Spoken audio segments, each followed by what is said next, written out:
I did find it kind of strange that this is the first time that they're doing a Metawatch and they're not actually showing us like win percentages. So I have to assume at this point in time that the chart is just absolutely embarrassing. It makes sense though. I mean, they behaved like children, so not surprised to see them hiding their report card and telling us about how good they did in the one class that they actually passed. Welcome back to the channel, my friends. Warhammer Man Studios. I'm Warhammer Man, and today we're taking a look at the Warhammer 40,000 Metawatch. This video is sponsored by CMO Games. More on that later. Warhammer 40,000 Metawatch. Changes abound in the first balanced Dataslate of the edition. So we have quite a few changes, not only to the rules, but also to points as well. So in this video, we're just going to do the basic rundown, give you the update as to what affects everyone, changes to like stratagems, universal rules, etc. We'll talk briefly about some changes to specific factions to try to balance out the game a bit, and then all the links will be down below if you want to go check out your specific faction or see all of the changes for yourself. That way we cover the major changes. You can just update yourself on whatever factions you play regularly, but we can keep the video relatively short and dense with useful information. The latest edition of Warhammer 40,000 landed with shockwaves in June, heralding a new era of simplified rules and streamlined gameplay. It emerged with a complete set of indexes covering every single unit in the game, including many rarities and forgeworld exclusives, for a total of more than 2,000 datasheets, plus full army rules for every single faction in the game. This was a mammoth project on a game redesigned from the ground up, and issues with balance are an inevitability. The Warhammer studio didn't want to make knee-jerk changes, however preferring instead to wait for a suitably substantial number of games to be played at every level. The watching period is now over and the massive new balanced Dataslate is here, alongside a comprehensive interview with Warhammer 40,000 studio manager Stu, who's here to explain the rationale behind some of the changes. So there is a Metawatch video from Games Workshop if you want to check that out. Definitely recommend it, as they'll fill you in with basically like why they made some of the changes and what they're hoping to correct with some of these changes. So here are just a few of the highlights. There are plenty more on the Dataslate itself, which you can download below. So Devastating Wounds no longer causes mortal wounds, but instead bypasses armor saves and invulnerable saves. Weapons with this ability can still put out plenty of damage, but it arrives in a single chunk as normal. A change which makes Devastating Wounds more situational and which would have a significant impact on the power of Aeldari in particular. For example, you cannot now shoot an infantry unit with an anti-tank weapon and expect to wipe out the whole squad in one hit because you rolled a 6 to wound. So the important change here is basically the difference between the damage from Devastating Wounds spilling over. It's still going to ignore your regular saves. It's still going to ignore vulnerable saves. If it's 1 damage, nothing is going to change at all. But if it's more than 1 damage, the excess after killing a model is no longer going to spill over. So if you hit someone with 10 damage Devastating Wounds and they have a Space Marine squad with 2 wounds per model, instead of wiping out 5 models like it used to, it's now only going to wipe out the first model and then the excess wounds will be wasted. Obviously, Devastating Wounds was too powerful in 40k, so they've made some changes accordingly. Good in my opinion. Harsher restrictions are now in place for reusing and discounting your stratagems. You now need line of sight when activating the Overwatch stratagem, meaning no more indirect fire Overwatch, and Titanic units can't use it at all. And talking of giant threats, you can now hide from the gaze of towering models behind ruins, provided the unit doesn't move up next to the ruins to see over them. Alright, so we'll hit each of these little bullet points here.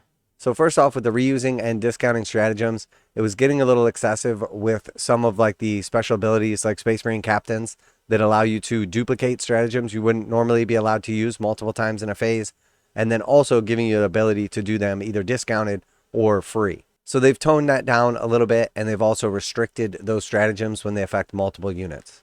Next, we have Overwatch. The most important thing here was making it so you had to have line of sight, so you can no longer Overwatch with indirect fire. And then Titanic can't use Overwatch at all. They just have too many guns, too many weapons. It was obviously too powerful. I think they could have maybe like just changed the points for Titanic units to 2 instead of 1, but I think this is okay overall. And then next we have the Towering and Ruins. So essentially they made it so Ruins in particular, Ruins only, Towering can no longer have real line of sight.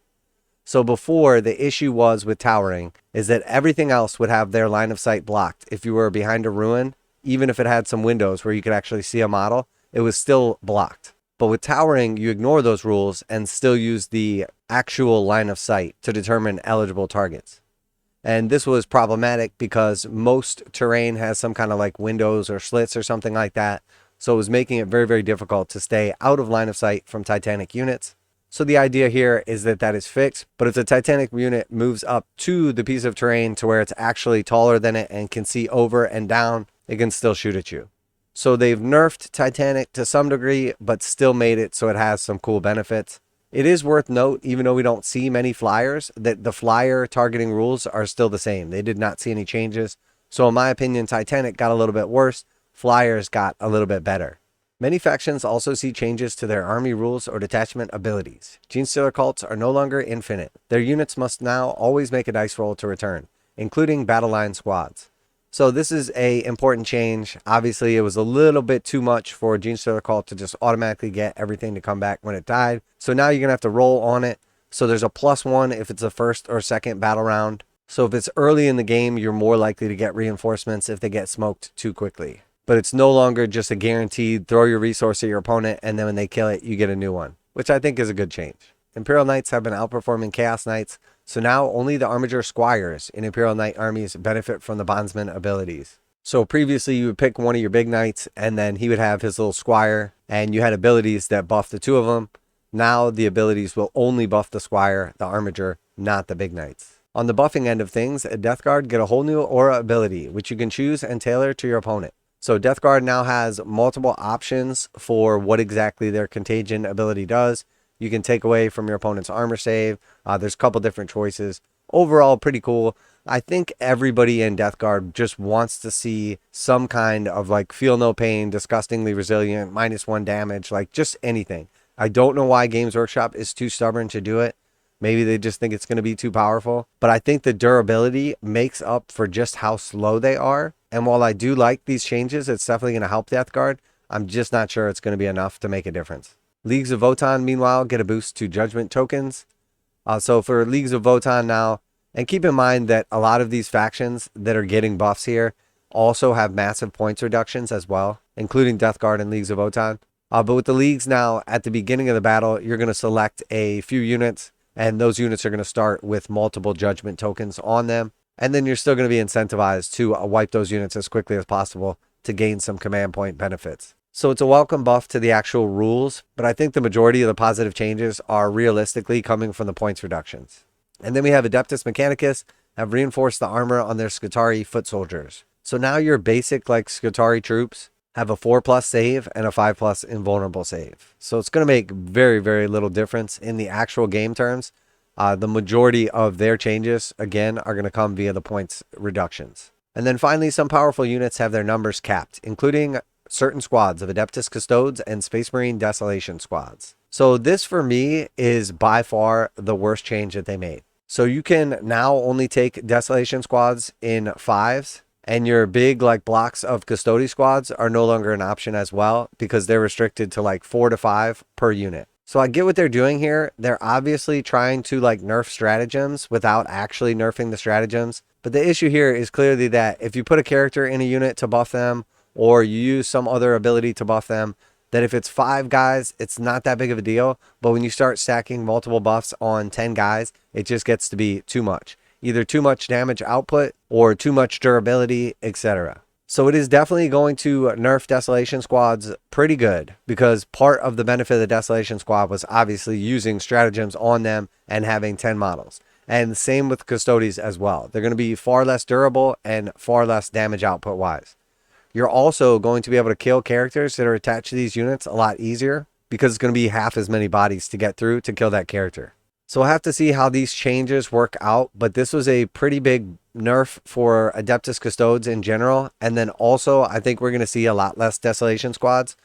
But also part of that is that they went from 170 and 340 points to just straight up 200 points. So a 10-man Desolation squad instead of 340 would cost 400 now. But obviously you can't even take a 10-man Desolation squad. You would take 2 5-man squads and they would be 200 points each. But it is worth note that we saw a lot of other points reductions in some places, as well as some increases. So depending on your actual army composition, if you're playing something like Space Marines with a single 10-man Desolation squads, you may have to switch to like 2 5-man Desolation squads, but there's a decent chance that enough of your other stuff went down that it will actually counteract this points increase. But obviously, having squads of 5 versus having squads of 10 is going to severely limit their damage output because of attached character abilities only affecting half as many models or stratagems, etc. Now a quick message from today's sponsor. CMO Games has been selling Games Workshop products online for over 20 years. They carry the full line of Games Workshop products, including Warhammer 40,000, Age of Sigmar, Necromunda, Blood Bowl, paint tools, and more. Almost all Games Workshop products are priced at 15% off MSRP. CMO Games takes pre-orders for most Games Workshop products released at their earliest date possible. 12:01 a.m. on Saturday, they go live. Most of these pre-order products are also priced at 15% off MSRP. CMO Games offer free shipping in the US 48 with an order of $50 or more. Their customer service is top-notch and they ship most orders within 24 hours. Visit CMOGames.com using the affiliate link in the description and let them know that you heard about CMO Games from Warhammer Man. Now, back to the video. Needless to say, there have been plenty of points changes to further adjust each faction's power. Of note, this means that Codex Tyranids, which is available for pre-order now, has seen some points updates too. As always, the points listed in the Munitorum Field Manual and on the Warhammer 40,000 app are the most up-to-date. In fact, a new codex even includes a QR code pointing to the latest points values online. I think that's kind of funny. So Games Workshop, in its typical fashion, essentially has just sold me a codex with inaccurate point values in it. I, of course, expect this because I've been in the game for a long time, but I'm sure for some people finding out that the new publication they haven't even received yet is out of date probably seems a little bit strange, but most of us are used to it. So here we have links for the balanced Dataslate itself. This is 3 pages, the rules changes, a new Munitorum Field Manual. So this is all of the updated points for all of the factions. The old Munitorum Field Manual is no longer valid. And then, of course, we have the rules commentary as well. So download the balanced Dataslate and Munitorum Field Manual above. It contains great stuff for players and fans of every faction and every level. There have also been updates to the rules commentary, which provides answers to any obscure questions.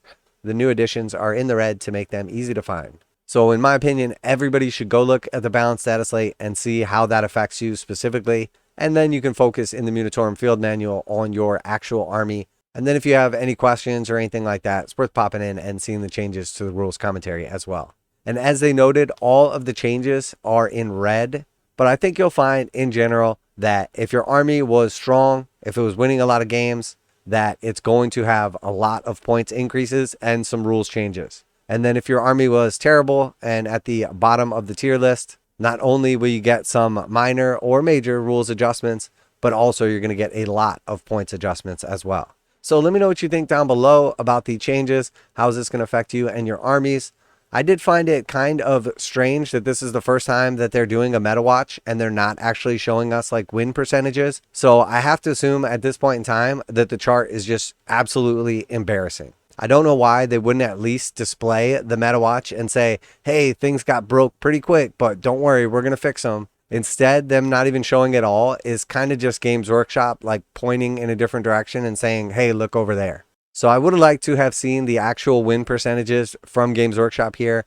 Obviously, they were too embarrassed to actually display it for us. It makes sense, though. I mean, they behaved like children, so not surprised to see them hiding their report card and telling us about how good they did in the one class that they actually passed. So that being said, let me know what you think down below. How is this going to affect your army? It's going to take some time to readjust all of your lists and the ways we play the game. This is a pretty hard reboot right here. And hopefully it puts Warhammer 40,000 in a much better place. So special thanks to CMO Games for sponsoring the video. Check them out to save 15% on Games Workshop products. Link in the description. That's it for today. Warhammer Man Studios. I'm Warhammer Man. And let's just hope that after these changes, 10th edition is in a better place. And I'm out of here.